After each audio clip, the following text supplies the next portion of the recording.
चलिए आज भारत के इतिहास के एक ऐसे शूरवीर की कहानी जानते हैं जिनका नाम सुनते ही वीरता और स्वाभिमान की तस्वीर सामने आ जाती है। पृथ्वीराज चौहान। देखिए, ये लाइनें सिर्फ कहने के लिए नहीं है। इनमें एक बहुत गहरी सच्चाई छुपी है। कुछ शासक आते हैं, राज करते हैं और चले जाते हैं, लेकिन कुछ ऐसे होते हैं जो अपनी कहानी से इतिहास का रुख ही मोड़ देते हैं। और पृथ्वीराज चौहान वो उन्हीं में से एक थे। मतलब ऐसा क्या है जो किसी राजा को सिर्फ एक शासक से कहीं ज्यादा बड़ा बना देता है? क्या ये सिर्फ उनकी जीती हुई लड़ाइयां हैं या फिर कुछ और? यही सवाल हमें पृथ्वीराज के जीवन के उस सफर पर ले जाएगा, जिससे हम समझ पाएंगे कि उनकी विरासत आज भी इतनी जिंदा क्यों है। तो चलिए इस कहानी को बिल्कुल शुरुआत से शुरू करते हैं, क्योंकि उनकी महानता की जो नींव थी वो बहुत ही कम उम्र में रख दी गई थी। सिर्फ 13 साल। सोच कर देखिए, ये वो उम्र थी जब अपने पिता की मृत्यु के बाद पृथ्वीराज चौहान ने राजगद्दी संभाली थी। एक ऐसी उम्र जिसमें ज्यादातर बच्चे अपनी दुनिया में होते हैं। उस उम्र में उन्होंने एक पूरे साम्राज्य की जिम्मेदारी अपने कंधों पर ले ली थी। ये कोई मामूली बात नहीं थी। लेकिन वो सिर्फ नाम के राजा नहीं थे। उनकी जो शिक्षा दीक्षा हुई वो उन्हें एक कंप्लीट शासक बनाने के लिए की गई थी। मतलब एक तरफ जहां वो युद्ध की रणनीतियों और राजनीति के दांव-पेच में माहिर थे, तो वहीं दूसरी तरफ साहित्य में भी उनकी गहरी रुचि थी। और उनकी सबसे मशहूर कला शब्द भेदी बाण, यानी आवाज सुनकर निशाना लगाने की कला, उसमें तो वो निपुण थे। ये ट्रेनिंग उन्हें दिमाग और ताकत दोनों से मजबूत बनाने के लिए थी।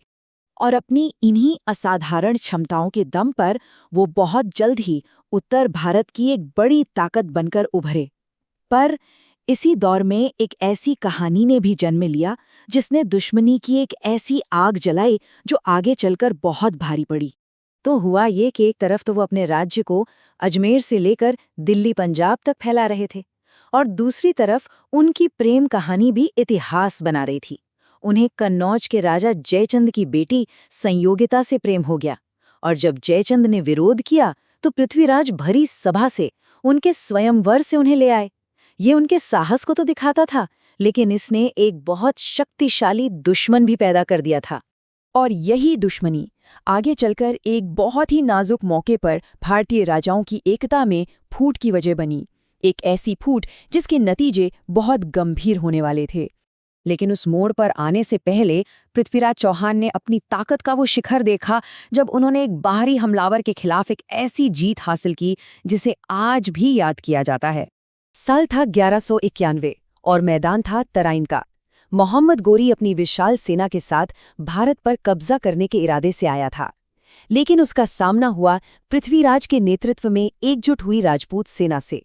और वो ऐसी जबरदस्त टक्कर थी कि गोरी की सेना के पैर उखाड़ गए और खुद गोरी बुरी तरह घायल होकर मैदान छोड़कर भागने पर मजबूर हो गया। ये जीत बहुत बड़ी थी, पर कहानी यहीं खत्म नहीं हुई, क्योंकि ठीक एक साल बाद इतिहास ने एक ऐसा मोड़ लिया जिसने सब कुछ बदल कर रख दिया। तो सवाल ये है कि सिर्फ एक साल में ऐसा क्या बदल गया? देखिए, जहां पहले युद्ध में राजपूतों की एकता उनकी सबसे बड़ी ताकत थी, वहीं दूसरे युद्ध तक वो एकता बिखर चुकी थी। पहली जीत के बाद आया अति आत्मविश्वास भी एक वजह बना। दूसरी तरफ गोरी अपनी हार से सबक ले चुका था। वो इस बार दुगनी तैयारी, बड़ी सेना और एक बेहतर प्लान के साथ वापस आया था, और नतीजा था एक विनाशकारी हार। इस हार के बाद पृथ्वीराज चौहान को बंदी बना लिया गया, और यहीं से उनकी कहानी का वो हिस्सा शुरू होता है जो उन्हें एक राजा से उठाकर एक किंवदंती, एक लेजेंड बना देता है। युद्ध में हार, कैद, और फिर जैसा कि कहानियों में कहा जाता है, उनकी आंखें भी फोड़ दी गईं, उन्हें नेत्रहीन कर दिया गया। सोचिए, एक महान योद्धा के लिए इससे बुरा क्या हो सकता था? उनसे सब कुछ छीन लिया गया था, उनका राज, उनकी आज़ादी, उनकी आंखें। लेकिन एक चीज थी जो दुश्मन उनसे नहीं छीन सका, और वो था उनका हौसला। उनका शरीर भले ही कैद में था, पर उनकी आत्मा अभी भी एक योद्धा की थी, आजाद थी। और यहीं इसी अंधेरे में उनकी वो अनोखी कला काम आई जिसे उन्होंने बचपन में सीखा था, शब्द भेदी बाण। यानी सिर्फ आवाज सुनकर बिना देखे अपने लक्ष्य को भेद देना। तो कहानी कुछ यूं है कि उनके दोस्त और राजकवि चंदबरदाई ने एक योजना बनाई। गोरी के दरबार में तीरंदाजी के प्रदर्शन का आयोजन किया गया।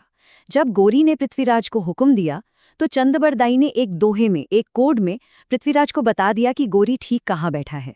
और फिर बिना देखे, सिर्फ आवाज के सहारे पृथ्वीराज ने तीर चलाया और वो तीर सीधा मोहम्मद गोरी को जा लगा।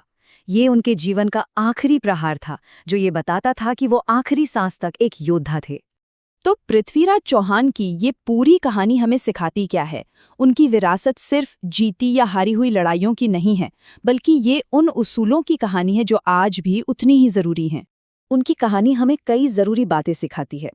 पहली, कि असली ताकत साहस में है। दूसरी, एकता में ही शक्ति है, क्योंकि बिखराव बड़े बड़ों को ले डूबता है। तीसरी, हार से सीखना, क्योंकि असफलता अंत नहीं बल्कि एक नया सबक है।